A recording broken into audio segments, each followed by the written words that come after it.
Good evening all my dear students. तो एक बार फिर आप सभी का स्वागत है आपके अपने चैनल क्लास नोट्स पर। And for more videos you can move on English with Prashant. आपको ज़्यादा वीडियो देखने हो तो इंग्लिश विद प्रशांत। खैर फिलहाल अभी बात कर रहे हैं आज के अपने सेशन, जो आपका सेशन है वोकैबुलरी का डेली डोज, और सेशन आ गया है 5। ठीक है, तो 5वें सेशन को देखते हैं। 5वें सेशन में हमने मोस्टली सारे के सारे एंटोनियम्स हैं, और ये भी लास्ट मतलब कब 2020 में जो 6 सितंबर को भी पिछले संडे को जो एग्जाम हुआ है एनडीए का, वहां के सारे एंटोनियम्स है। और अगले में सिनोनिम कराएंगे, तो आपका धीरे धीरे सारा हम ग्रामर हो या आपका क्या हो वो कैप पार्ट हो, हम सारे कंप्लीट करा देंगे। फिलहाल अभी समझिए, ही नोडेड माने होता है सर हिलाना। सर हिलाना, जब हमने सर हिलाते रहते हैं। अपसेंटली मतलब होता है ख्यालों में डूबकर। आपको पता होगा अपसेंटली मतलब क्या हो जाता है, क्लास में बैठे हैं सोच कहीं और रहे हैं, समझ में आना है। तो अपसेंटली थ्रू आउट मतलब होता है पूरी मीटिंग के दौरान वो केवल सर हिलाता रहा है। तो भैया मेरे ध्यान रखना, थ्रू आउट मतलब क्या होता है संपूर्ण। इसको हम लोग क्या बोल सकते, अगर यही थ्रू आउट की जगह लिखा होता अक्रॉस, तो इसका मतलब होता है लगभग पूरी मीटिंग में। और थ्रू आउट का भैया मतलब होता है पूरी मीटिंग में। अब ध्यान से समझिएगा कि अपसेंटली का एंटोनिम्स पूछा भैया, कैपेबली क्षमता तो है नहीं, ड्रीमली तो सिनोनिम हो गया, ये दो तो कट गए। अब बचे दो, अलर्टली और कौन सा, एजिटेटली। एजिटेटली का मतलब होता है उत्तेजित होकर, कैसे उत्तेजित होकर जैसे अभी हम हैं। और अलर्टली मतलब होता है सावधानी पूर्वक। ठीक है, सावधानी पूर्वक। आपको पता है, याद रखना चाहिए आप कहां जाएंगे अलर्टली के साथ, क्योंकि अपसेंटली मतलब ख्यालों में सावधान नहीं था। तो आपका कौन सा ऑप्शन आएगा, बी। क्लियर हुआ। चलिए बढ़ते हैं अगला क्वेश्चन जल्दी से। अगला क्वेश्चन क्या कह रहा है, आई फुली बिलीव, मैं पूरी तरह बिलीव करता हूं, दैट द काउंटर, क्या लिखा है, कॉर्नर स्टोन। ये एक इडियम्स की तरह आता है। कॉर्नर स्टोन होता है बहुमूल्य, महत्वपूर्ण, इंपॉर्टेंट, सिग्निफिकेंट। कैसा, सिग्निफिकेंट। क्लियर हुआ। तो significant of the good policy, इस अच्छी पॉलिसी का एक वो महत्वपूर्ण हिस्सा है। इज एन इलेक्टर्स मतलब जो वोट देने वाले मतदाता, इज दैट इज एजुकेटेड, वो शिक्षित हैं, ऑन द नेशनल इशू मतलब पता है नेशनल इशू पर शिक्षित हैं या जागरूक हैं। क्या कहना चाह रहा है, जागरूक। और जागरूक का एंटोनियम्स आप देखोगे कहां पर, सी ऑप्शन। क्या, इग्नोरेंट। इग्नोरेंट क्या होता है, लापरवाह, केयरलेस। क्या होता है, इग्नोरेंट, लापरवाह। सेली क्या लिखा है, क्षमता की बात होगी नहीं, cerebral.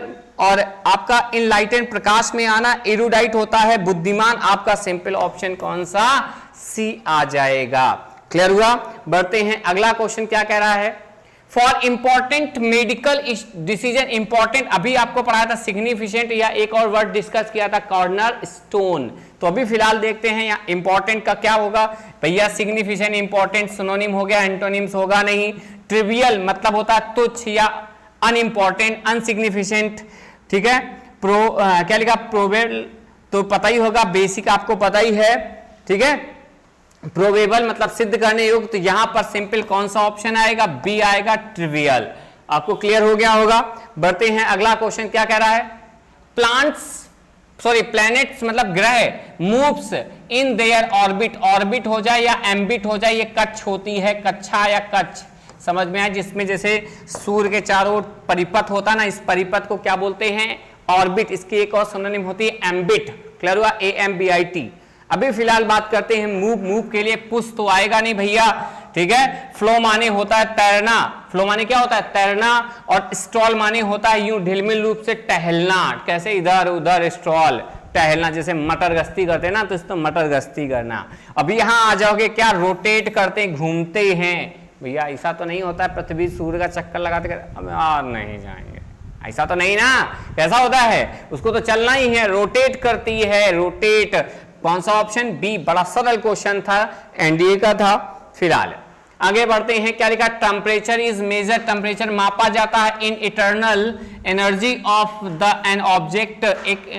It frequently express. Express मतलब क्या दिखा रहा है, दिखाता है by physicist on the unit of kelvin. आपको पता है केल्विन फिजिक्स में इन्होंने एक वो दिया था टेम्परेचर। ठीक है, आप लोग पढ़ते होंगे कौन सा, थर्मामीटर, तो शायद वहीं यूज होता है। मुझे ज्यादा फिजिक्स तो नहीं आती है, फिलहाल फिर भी समझिए। यहां आप एक्सप्रेस के लिए फाउंड आएगा नहीं, टोटल आएगा नहीं, आपको क्या बताना था, एंटोनिम्स बताना, क्या लगाओगे, कंसील, कंसील माने क्या होता है, छिपाना, मतलब कंसील आपका हाइड क्या होता है, छिपाना। तो यहां कौन सा ऑप्शन आएगा, डी। क्लियर हो गया होगा। अगला क्वेश्चन समझिए क्या लिखा है, प्यूपिल, प्यूपिल आर्ग्यू, प्यूपिल बहस करते हैं about why, about when the Venus is so much warmer, मतलब कैसा है पृथ्वी से, वेनस मतलब कैसा, गर्म है। अब गर्म का उल्टा आप क्या जाएंगे, कोल्डर। बहुत सरल सा क्वेश्चन, आपने देखते ही किया होगा, आपको तो मजे आ गए होंगे। तो बी ऑप्शन, ठीक है। चलिए अगली क्वेश्चन पे बात करते हैं, क्या लिखा है, साइंटिस्ट आर कंसर्न, कंसर्न माने चिंता करते हैं, where, where the ocean and land bio, biosphere मतलब ओशियन मतलब महासागर, बायोस्फीयर मतलब क्या होता है, ऊपरी परत को बोलते हैं, ठीक है। Will take up as much H, अब देखो ध्यान समझना, यहां चिंता की बात आ रही, आप क्या लगाओगे एंटोनियम्स में, उदासीन। और उदासीन के लिए क्या बोलते हैं, इनडिफरेंट। इसका एक सरल सा वर्ड और होता है, उसको हम लोग बोलते हैं क्या, जल्दी से बोलो तो अपैथी। क्या बोलते हैं, अपैथी, ठीक है, या स्टोइक। ये बहुत अच्छा वर्ड है, उदासीन। और सबसे बड़ी बात, अपैथी के बाद में भी 2, स्टोइक के बाद में भी 2, और इनडिफरेंट के बाद में भी 2। अगर डिफरेंट होता तो फ्रॉम इनडिफरेंट है तो क्या लगाएंगे, 2, ठीक है। अगला क्वेश्चन क्या कह रहा है, द ओशियन, क्या लिखा, the ocean carry a huge amount of the heat. अब समझ रहे ना, कैरी द ह्यूज, ह्यूज से आपसे पूछा गया, ह्यूज मतलब क्या, बड़ी मात्रा में। इसका सिनोनिम कौन हो गया, सिग्निफिकेंट। सिनोनिम कौन हो गया, मेजर। कट गया, डॉर्मेंट मतलब होता है निष्क्रिय। डॉर्मेंट मतलब क्या होता है, क्या लिखा है, डॉर्मेंट निष्क्रिय, ठीक है। या इसको बोल सकते हैं इनेप्ट, इनर्ट, क्या बोल सकते हैं, इनअर्ट, निष्क्रिय। अब आ जाओगे क्या, टिनी मतलब कैसा, तुच्छ, छोटा सा। तो ऑप्शन कौन सा, सी। अगला क्वेश्चन क्या कह रहा है, द बिगेस्ट, बिगेट्स डिबेट माने बहस है एमंग द साइंटिस्ट, साइंटिस्ट के, ठीक है। डिबेट से आपसे पूछा गया है, मतलब उस पर हम लोग बहस करते हैं। तो ध्यान रखना भैया, मूट पॉइंट आपने सुना है, बहस के मुद्दे, रेंगल, ये दोनों सिनोनिम होते क्या, बहस। अब आ जाओगे, क्या लिखा है, कंटेंटेड मतलब संतुष्ट। ऑप्शन कौन सा आपका, ए आ जाएगा। एग्रीमेंट होता है भैया सहमति, तो यहां पर आ जाओगे आप लोग, क्या लगाओगे, कंटेंट। डिबेट करना तो उल्टा क्या, कंटेंटेड, संतुष्टि दिखाना। अच्छा हाँ भैया, क्या द बिगेस्ट डिबेट, बहस है एमंग, नहीं सॉरी भाई, यहां आप लगाओगे संतोष नहीं, क्या लगाओगे, डी ऑप्शन आएगा। कौन सा, डी ऑप्शन, एग्रीमेंट, बहुत बड़ा एग्रीमेंट है, ठीक है। चलिए अगला क्वेश्चन क्या कह रहा था आपसे, अच्छा भाई अगला रिपीट हो गया है, कोई बात नहीं। तो आज के लिए 9 ही क्वेश्चन है इस सेट में, कोई, ठीक है। तो मिलते हैं अगले सेट पर, आज के लिए इतना ही, बाय बाय।